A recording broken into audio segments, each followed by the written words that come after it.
Why do I feel like Brighton has one of the worst chants?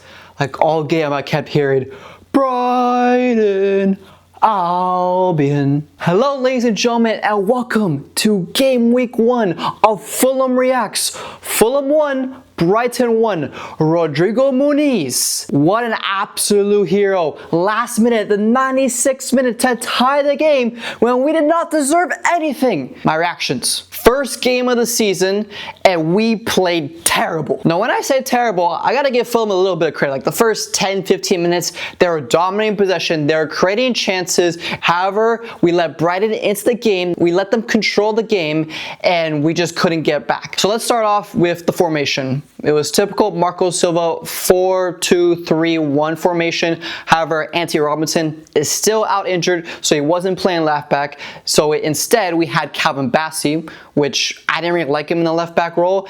Joshua King for his only second Premier League start, starting in that middle cam position over Emil Smith-Rowe, which is pretty controversy in my opinion. But I think Josh King had an absolute great game. However, moving forward, if Anthony Robinson is still injured, I would prefer Calvin Bassey to return to the left center back position and then bring in someone like Timmy Castagne to be that left back. Now let's start off with the first half, which there wasn't really many chances. The one notable thing that happened in the first half was Calvin Bassey's really soft yellow card, which really hampered him for the rest of the game. This is kind of like a sign that I see every time I watch Fulham, is that when a center back, either Calvin Bassey, Anderson gets a yellow card really early in the first half, Fulham just looked completely different after that. And it wasn't really Calvin Bassey's fault for the yellow card. They were just putting him in terrible position, and he kind of pulled on the Brighton's guy's jersey. And it wasn't really a soft yellow because there was a lot of other tackles and challenges that really deserve a yellow, and Bassey's was just a tug of the shirt. Now let's get into the second half and into the penalty call.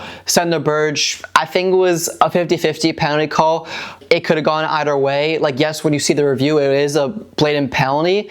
But if the referee called it a non-pen on the field, I think it's very hard for VAR to turn that into a penalty. But the Brighton attacker, O'Reilly, ends up scoring the goal past Leno. Leno was very close of saving it, but that's when Brighton takes the lead 1-0. And then after that point, really Fulham just weren't putting the pressure on. It didn't seem like they were down a goal and needed to tie the game. And it was very frustrating. As a Fulham fan, it's first game of the season, and there is no effort, there's no one taking leadership, no one taking ownership, no one really wants to give me the ball, let me score the goal, I want to take the shot. There wasn't any crosses, there wasn't any pressure. The Brighton goalkeeper didn't really have to do anything today. So very frustrating as a Fulham fan. And in typical Marco Silva fashion, bringing in substitutions, bringing in Rodrigo Muniz for Jimenez, bringing in Adama Traore for Alex Iwobi, which I think was an interesting take. Iwobi was a bit shaky. Same for Calvin Bassey, he